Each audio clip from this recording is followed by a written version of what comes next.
চীনের বসন্ত উৎসবের আলো প্রযুক্তি বাজারেও। বিশ্ব প্রযুক্তিতে আলোড়ন তুলেছে চীনা প্রযুক্তি প্রতিষ্ঠানের কৃত্রিম বুদ্ধিমত্তা বা এআই চালিত চ্যাটবট ডিপসিক। চলতি বছরের জানুয়ারিতে যুক্তরাষ্ট্রে উন্মোচিত এই চ্যাটবটটি অ্যাপলের অ্যাপ স্টোরে সবচেয়ে বেশি ডাউনলোড হওয়া বিনামূল্যের অ্যাপ হিসেবে জায়গা করে নিয়েছে। আর এতেই রীতিমতো ভয়ঙ্কর আকার নিয়েছে মার্কিন অর্থনীতির বাজার। বিশ্বজুড়ে ধস নামিয়েছে শেয়ার বাজারেও। এ ধাক্কায় বিশ্বের 500 শীর্ষ ধনী ব্যক্তি সম্মিলিতভাবে $108 বিলিয়ন খুইয়েছেন। সবচেয়ে বেশি ক্ষতিগ্রস্ত হয়েছেন এনভিডিয়ার সহ প্রতিষ্ঠাতা জেনসেং হুয়াং। তার সম্পদ কমেছে $20.1 বিলিয়ন, যা তার মোট সম্পদের 20%। ডিপসিকের ব্যাপক জনপ্রিয়তা এবং তুলনামূলক কম খরচে এই এআই চ্যাটবটটি তৈরির বিষয়টি যুক্তরাষ্ট্র ভিত্তিক এআই কোম্পানিগুলোর উপর অর্থনৈতিক চাপ তৈরি করেছে। সিলিকন ভ্যালির বিনিয়োগকারী মার্ক অ্যান্ডারসন ডিপসিককে এআই ক্ষেত্রে সবচেয়ে বিস্ময়কর ও চমকপ্রদ অগ্রগতি হিসেবে উল্লেখ করেছেন।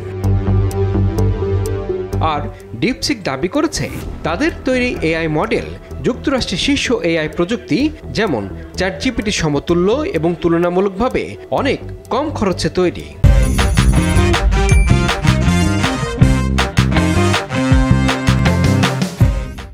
প্রতিষ্ঠানটির তথ্য অনুযায়ী নতুন এই এআই মডেল তৈরিতে ব্যয় হয়েছে মাত্র $6 মিলিয়ন, যেখানে মার্কিন প্রযুক্তি কোম্পানিগুলোর ব্যয় দাঁড়ায় কয়েক বিলিয়ন ডলারে।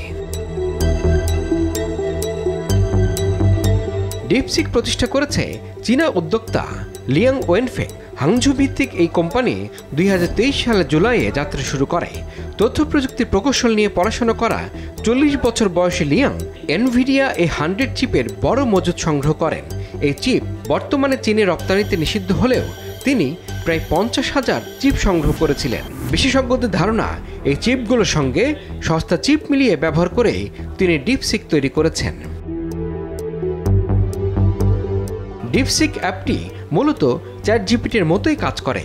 এটি ব্যবহারকারীদের প্রশ্নের উত্তর দিতে এবং বিভিন্ন কাজ সহজ করতে সক্ষম। অ্যাপটির জনপ্রিয়তা এতই বেড়েছে যে এটি অ্যাপলের অ্যাপ স্টোরে বিনামূল্যের অ্যাপগুলোর মধ্যে প্রথম স্থান দখল করেছে। অ্যাপটি বিশেষভাবে প্রশংসিত হয়েছে এর স্বতঃস্ফূর্ত লেখনির ক্ষমতার জন্য, তবে এটি রাজনৈতিকভাবে সংবেদনশীল বিষয় এড়িয়ে চলে। যেমন তিয়েনআনমেন স্কয়ারের ঘটনা সম্পর্কে প্রশ্ন করা হলে অ্যাপটি কোনো উত্তর দেয় না।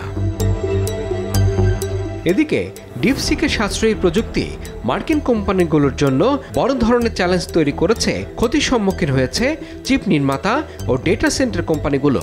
প্রযুক্তি খাতে সামগ্রিকভাবে $94 বিলিয়ন সম্পদ হ্রাস পেয়েছে, যা ব্লুমবার্গ বিলিয়নিয়ার্স ইন্ডেক্সের মোট ক্ষতির 85%। আর অবস্থা বেগতিক দেখে সতর্কতামূলক মন্তব্য করতে বাধ্য হয়েছেন নতুন মার্কিন প্রেসিডেন্ট ডোনাল্ড ট্রাম্প। এটিকে মার্কিন নীতির জন্য ওয়েক আপ কল বলে উল্লেখ করে প্রতিযোগিতায় টিকে থাকার দিকে জোর দেবার আহ্বান জানান তিনি। এখন দেখার বিষয় মার্কিন প্রযুক্তির জায়ান্টরা এটিকে কিভাবে মোকাবেলা করেন। ইমরুল হাসান, RTV।